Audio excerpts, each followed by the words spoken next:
That was the signature issue which differentiated Donald Trump from so many Republicans during primary season. But will it remain effective now with less than 60 days prior to the general election? Let's find out as we welcome in pollster John Zogby. John's the senior partner at John Zogby Strategies. He's the director of the Keenan Center for Entrepreneurship and Ethics at his alma mater, Lemoyne College. John, we appreciate you Skyping in tonight from Utica, New York.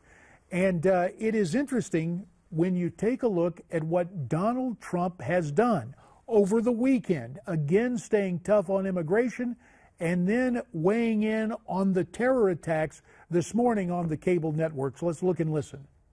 These are sick, evil people that want to destroy this country. And the way we coddle them and the way we're afraid to say anything, and we're afraid to say what the problem is and who they are, and they don't want to say radical Islam. They don't want to talk about radical Islamic terrorism.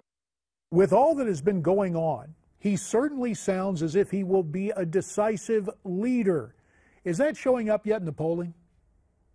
Well, it seems to be, yeah. I mean, still, there are a majority that don't like him. That's going to take a while, you know, to undo that if it can't be at all.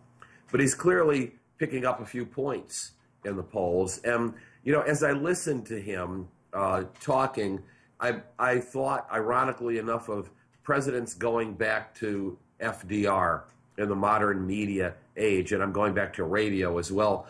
And they all in some way, shape, or form represented the forgotten man. You know, Harry Truman did. Ike was a war hero. Even JFK, you know, PT 109 was a leveling kind of experience. And I think that's the differentiation now between Donald Trump and Hillary Clinton, is that it doesn't seem as if she's had that leveling experience probably too long in the public sector, and a sense then that people are a mass as opposed to individuals. Ironically enough, her husband was able to bond with that forgotten man, but she doesn't seem to be able to connect. And there is another change apparently taking place, a change in dynamics involving African Americans. A lot of them having second thoughts about Hillary Clinton, and many now going over to Trump, at least when you compare him to Republicans in days past. That's according to the new tracking poll in the Los Angeles Times. That poll was updated yesterday, showing that Hillary's support with African American voters has dropped down around 70%. Now that's down 20 points since September 10th. Donald Trump, meanwhile, has gained an incredible 17 points since that same day, clocking in at 20%. That certainly is a turnaround that bodes well for Mr. Trump, does it not?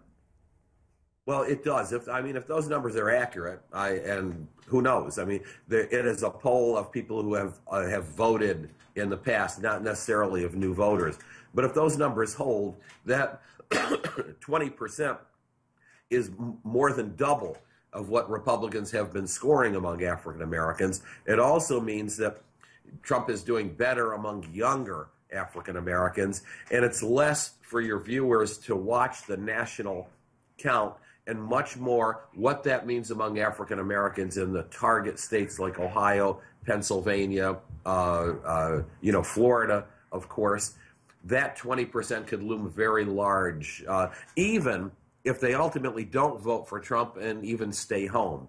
But that is certainly a statement about Hillary's lack of standing among younger African Americans. About a minute remains, and when you take a look at Hispanics, and of course we just heard Donald Trump talking tough about illegal immigration. I used to bemoan what I called the myth of the monolith, the assumption that everyone with a Hispanic surname was instantly in favor of open borders. Now we're hearing that Hillary is even having trouble losing some Hispanic support. About 45 seconds to wrap it up, John.